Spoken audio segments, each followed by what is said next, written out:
Today I have a questions on my Instagram at BeckyChoi_. This mama asked, thanks for all the info. I am from Argentina. Woo! Hi mama from Argentina. So my English is not very good. I hope you can understand me. I have diastasis and an umbilical hernia. At the first month postpartum, I had 4 fingers gap and 2 knuckles deep. Now 1 year later, I have 1 finger gap and 1.5 knuckle deep. So I still have a bulge at the belly button, smaller than before of course. The therapist said that the Linea alba is weak. So that's why I still have the bulge. The transverse abdominal muscles of the transverse is healed and the rectus abdominal muscles are strong now, but the Linea alba is weak.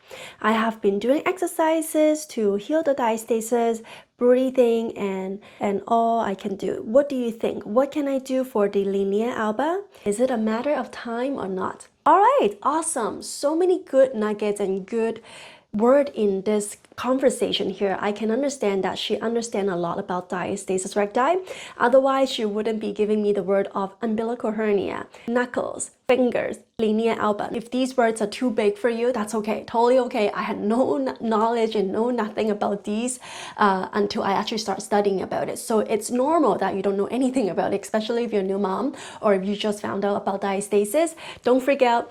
Perhaps you can still listen to it because you will learn a lot about diastasis. But if you want a little bit more simpler terms, go to my channel and take a look. Now, let's address these questions. And I really appreciate that she gave me her background and info on what's going on. So now she had 4 fingers, 2 knuckle, and she healed it to 1 finger, 1.5 knuckle. Just a quick demonstration, right? 4 fingers at the belly button. So if I were to feel from my gap, right, I will be able to feel for 4 finger gap at where the muscles are splitting. When you insert the fingers in, she was saying about 2 knuckles deep. She was saying it's about 2 knuckles deep. So 2 knuckle would be right here, right? That means it's quite deep and it was quite wide. Now 1 year later, she has been actively working on her diastasis. She is able to now bring it just 1.5 finger. Awesome, congratulations, I'm so happy for you. Now the depth of the diastasis is about 1.5 knuckle. Okay, she's saying her transverse abdominal muscle is strong. The transverse abdominal muscles, meaning the deepest core layer of your core muscle is strong, right? She can feel the muscles there. Maybe her therapist can feel it. And then her rectus abdominal muscle, which is the outer layer of the core. When people talk about the 6-pack, they are referring the rectus abdominal muscles. So she is saying that those muscles are strong. So the outer layer of the muscle is strong and the inner layers of the muscles are strong. Now, what she's saying that, oh, something is not strong or something is weak is the Linea alba. A quick demonstration for you. So this here, right, this is the belly button. This whole area is Linea alba. And she was feeling 4 finger, right? And now she's down to 1 finger. And this is where the muscles join from that 1.5 finger, right? These are the muscles. These are the rectus abdominal muscles you can see from the outer layer. And then inside is the transverse. Now she's feeling 1.5 finger. And then she's able to insert this way into the belly button. And she's able to feel 1.5 knuckle insert. What she's inserting inside here, right, is the Linea alba that she is feeling. And that is a fascia, it's a sheet, it's a thin sheet of collagen that holds the left and right together. So think about chicken breast. You have the skin, you have the connective tissue, and then you have the chicken breast. So that is the piece of thin connective tissue that is holding the skin and holding the chicken breast together. So now my goal for her, and if you're wondering the same thing too, for you, you seem like you have closed the fingers gap, but the knuckle depth is still very squishy. That's why I want to challenge you to make it taut, right? When you're inserting the fingers into the depth, I would like you to feel that it's only about a nail deep. If you look at a lot of the transformations on my Instagram or on my YouTube videos, I always talk about how many finger gaps they have and how deep it is. The more squishy you feel, that means the transverse abdominal muscles is not able to pull taut. Maybe stronger than before, but it's still not as strong as you might think. So imagine I have a rubber band here. If I am pulling the muscles, the transverse abdominal muscles taut, then you are feeling a gap, sure. If I'm inserting fingers in, I'm not able to push it down. This is the Linea alba, right? I'm not able to push it down. And I would not be able to go down to 1.5 knuckle deep. But if your transverse abdominal muscle is is not as strong as you are thinking that you wrote to me. You see this rubber band is still very squishy, right? So if I'm inserting my finger in, I can go quite deep. I can insert my fingers into the gap and into the linea alba, right? This is the linea alba you're feeling. So the goal is to pull your transverse abdominal muscles taut. This is an interesting thing. A lot of people ask me, how come that I'm working on my transverse abdominal muscles and I'm engaging my core, my gap's actually wider? It's because the transverse abdominal muscle act as pulling away to make the fascia taut. It's supposed to pull away. But how come that the finger gaps, usually people you see it's like 4 fingers to 1 finger, right?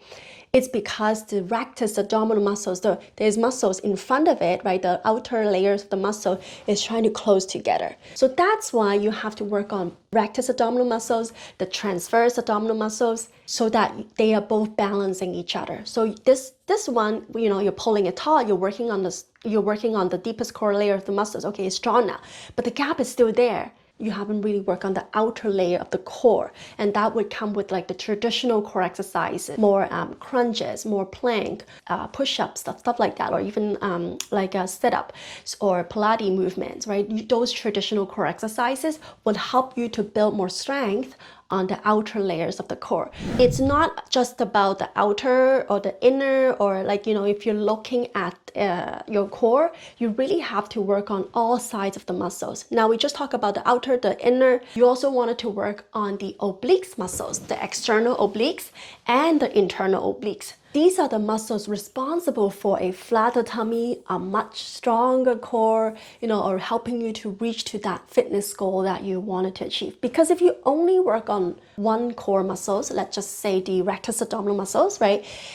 People are doing crunches, doing sit-up, doing all of that traditional core Pilates movement, but they are not able to pull the deeper core muscles taut. Our inside just doesn't have that foundation. So that's why some people could make their diastasis worse, because they keep pushing, and that could make it worse. And for this mama, it seems like she's kind of working all sides of the core, but she just haven't been able to pull this transverse abdominal muscles tight enough yet so that it's not sinking so deep. She's almost there. She just needs to continue to work on building up that strength, continue to progressively overload the core, right? Don't be afraid to challenge yourself with more challenging core exercises, and stop where you feel that it's okay, it's challenging enough. I don't think I can push myself more because I'm gonna start seeing bulging up and doming more, right? That's where you wanted to stop and scale it back.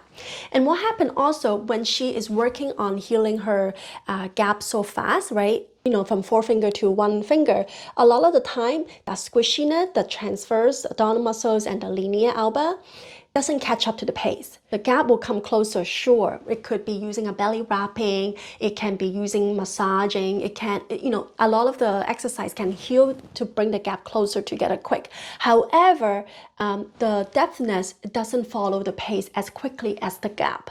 So it takes time for the squishiness, the deeper layer of the core and the fascia and the connective tissue to catch up with the outer core. Very long answer. I didn't expect that, me going all out with the rubber band and all of that, but I felt like this is where she is at, and I really want to just explain in more details on, you know, how does actually work and why, and hopefully you understand. But if you have follow-up questions, just ask me in the comments box below and let me know, you know, which part maybe I lost you, because I know I was a little bit technical there. If you are interested to learn more, just go check out my channel or go to my Instagram at BeckyChoi_. Ask me a questions there. I would love to chat with you on a personal level to see where you are at as well. And yeah, until next time, bye bye.